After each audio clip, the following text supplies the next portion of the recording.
So the other thing is, when you sign on with an agency, we not only want you to be at $200,000 a year, we want you to have a label, a distributor. We want you to have new product coming out. We need to like that product. We want you to have a publicist doing, tour publicity support or macro branding, marketing for you. We want you to have all of that, which is really hard to do.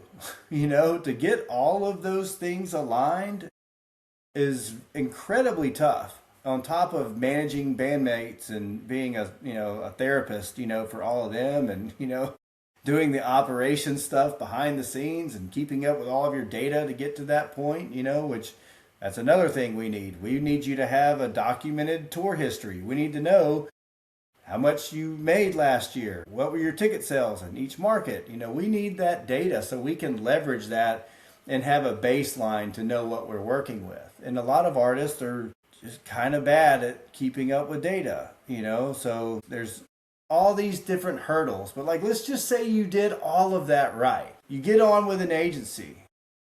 There's other bands on that roster, right? Because we can't make, a living off of $20,000 a year, for one band, with our entire staff. So you're going to be on a roster with other bands. And the truth is, we're not this way, but I know a lot of other agencies are.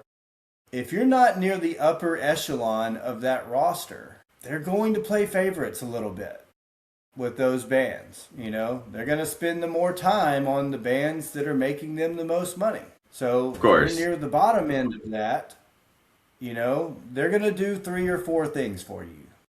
They're going to list you on the website. They're going to, put you in the newsletter, probably do some social media posts. And for about 6 months or so, they're going to make a good push for you.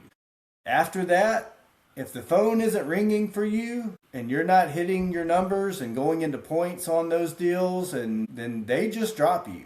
So you've done all this work. You've aligned the stars to get onto here. And even though you could be hitting your metrics, if you're not hitting their metrics, then they just drop you. And the opportunity cost from the time when you get on that roster and they drop you to the time you pick things back up is huge.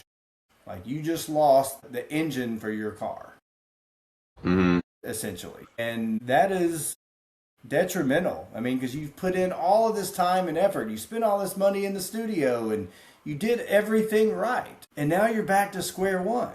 And I was like, man, that is terrible. That's just a terrible model, for the artist. And it's, anyway, the traditional agency model, in my opinion, is broken. I've been on the agent or agency side. I've been a manager. I've been, I know what the numbers look like underneath the hood for every party involved.